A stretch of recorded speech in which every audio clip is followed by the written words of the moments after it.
Hello friends, Namaskar. I am Rajesh Kumar with a new video based on TET English preparation. This video is based on remaining part of previous video. Here question number 91 is given as which of the following plays of Shakespeare has an epilogue. मित्रों यहाँ पर आपको बताना है कि Shakespeare का कौन सा प्ले है जिसमें एपिलॉग है। इसका आंसर यहाँ पर दिया गया है the Tempest. So correct option is A.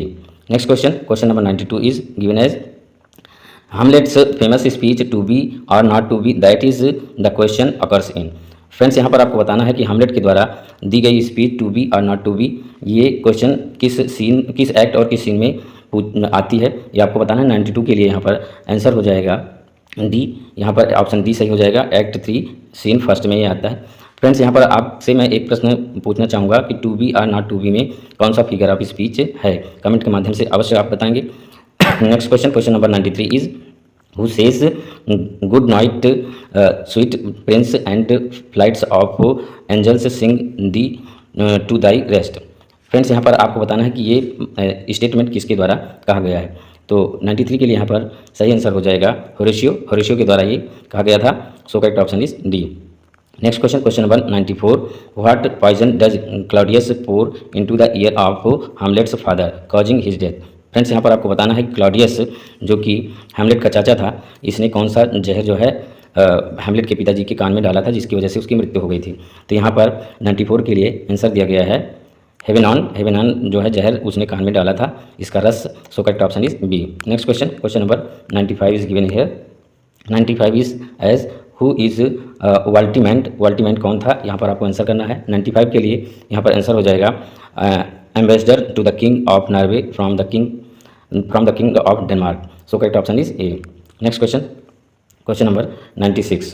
Question number 96 is when my love swears that she is made of truth I do believe her though I know she lies the author of these lines. इस line का ये जो line दी गई है, इस line का आपको author बताना है कि किसकी द्वारा लिखी गई है लाइन। 96 के लिए आंसर हो जाएगा यहाँ पर विलियम शेक्सपियर के द्वारा ये लाइन लिखी गई है। So correct option is D. Next question number 97 is given as sexual possessiveness is theme of Shakespeare's. यहाँ पर आपको बताना है कि शेक्सपियर की रचनाओं में पॉजेसिवनेस थीम जो है किस रचना में आती है। तो 97 के लिए यहाँ पर आंसर हो जाएगा ए मिडसमर नाइट्स ड्रीम में ये जो है थीम आती है। So correct option is D. Next question number 98 William Wordsworth had a deep influence on Thomas Hardy. According to Hardy a particular poem by Wordsworth was his best cure for despair which is that poem. आपको यहाँ पर बताना है कि Wordsworth की वो कौन सी poem है जिसमें बेस्ट क्योर फॉर डिस्पेयर बताया गया है। तो 98 के लिए यहाँ पर सही आंसर हो जाएगा the leech gatherer. So correct option is D. Next question number 99। Question number 99 is that glory never shall his wrath might extort from me. Paradise Lost book first से लिया गया है जिसकी रचना जो है मिल्टन ने की थी। तो ये लाइन कहाँ से है आपको बताना है। 99 के लिए आंसर हो जाएगा यहाँ पर the courage never to submit or yield. So correct option is ए।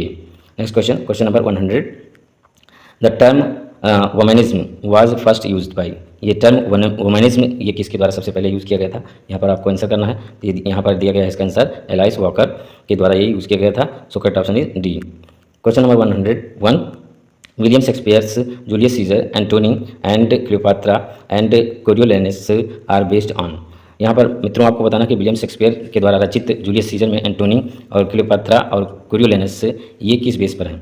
तो 101 के लिए यहाँ पर आंसर हो जाएगा दिया गया है प्लूटार्स लाइफ, प्लूटार की लाइफ पर है।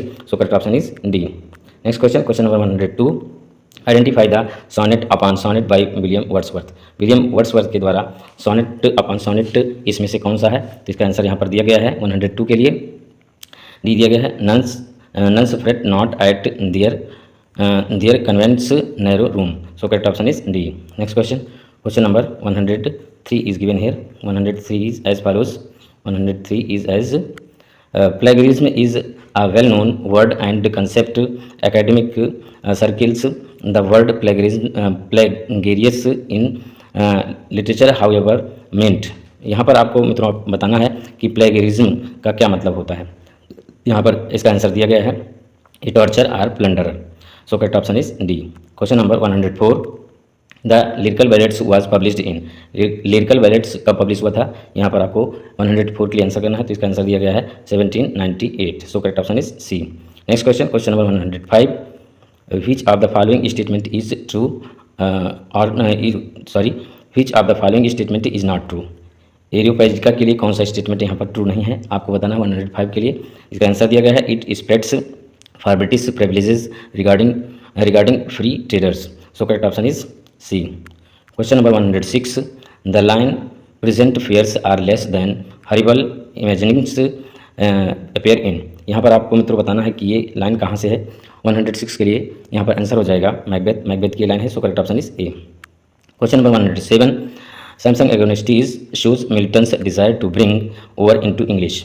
यहाँ पर आपको बताना है कि मिल्टन के द्वारा रचित सैमसंग एग्नोस्टीज ये क्या दिखाती है। 107 के लिए आंसर हो जाएगा यहाँ पर the gravity and calm dignity of Greek tragedies. So correct option is B. Question number 108, the final version of Wordsworth the Prelude appeared in. यहाँ पर आपको बताना है कि वर्ड्सवर्थ की रचना द प्रिल्यूड ये कब जो है पूरी हुई थी। 108 के लिए आंसर हो जाएगा यहाँ पर 1850। So correct option is C. Next question number 109, which of the following is another term to describe art for art's sec.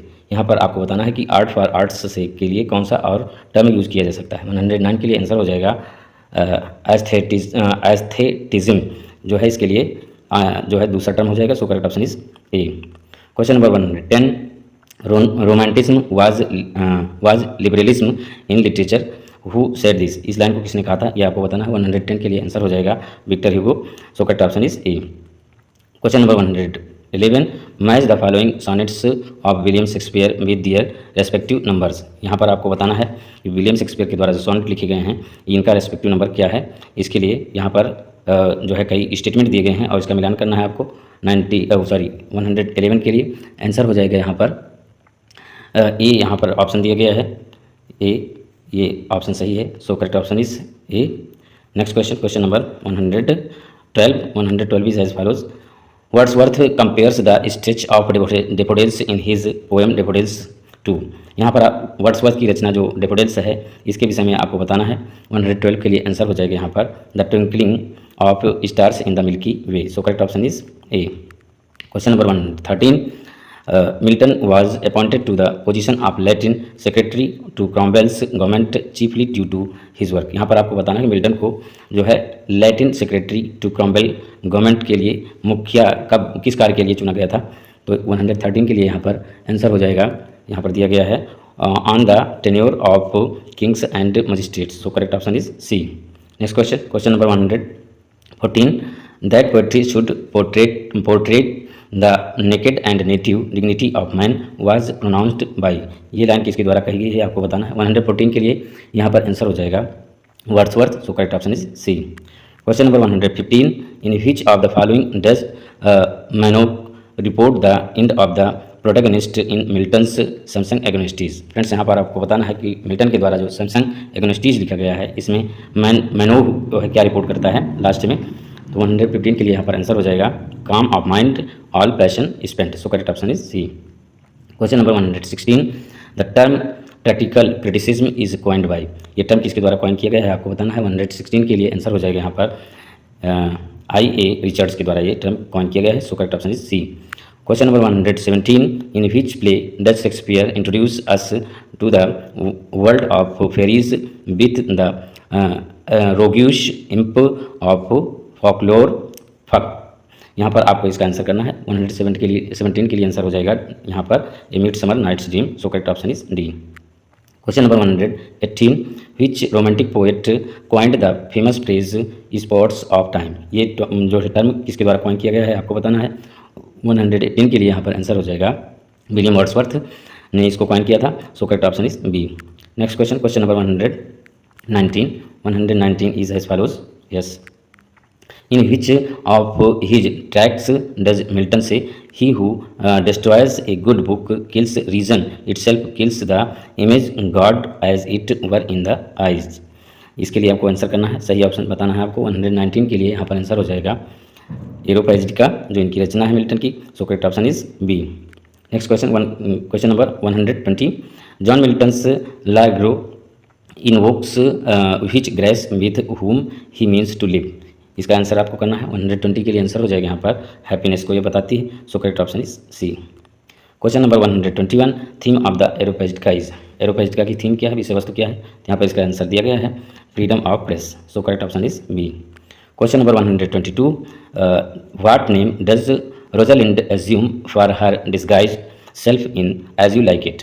As you like it में जो रोजालिंड होती है ये किसका रूप धारण करती है, ये आपको बताना है। तो इसका आंसर दिया गया है Ganymede. So correct option is C. Question number 123, which of the following statements best describes the term deconstruction. Deconstruction को कौन सा टर्म यहाँ पर बताता है। 123 के लिए आंसर हो जाएगा it seeks to expose the problematic natures of centered discourses. So correct option is A. Question number 124, with whom does Oliver fall in love in As You Like It। यहाँ पर आपको बताना है कि ओलिवर जो character होता है As You Like It में किससे जो है उसको प्यार हो जाता है। तो 124 के लिए यहाँ पर आंसर हो जाएगा एलिना। एलिना से इसको जो है प्यार हो जाता है। So correct option is D. Question number 125 and last question of this video. I will continue to create videos based on TGT preparation if you support me by subscribing my channel. Question number 25 is what does the disguised Rosalind promise to do for Orlando in As You Like It। इसका answer आपको करना है 125 के लिए answer हो जाएगा यहाँ पर help him overcome his love sickness. So correct option is A. Friends, यदि वीडियो आपको पसंद आता है तो लाइक करें, नहीं पसंद आता डिसलाइक करें और कमेंट करना बिल्कुल भी ना भूलें। और यदि आपको कुछ इससे लाभ मिलता है इस वीडियो से टीजीटी के लिए तो please support me and subscribe my channel to get notification as soon as you wish. Thank you very much.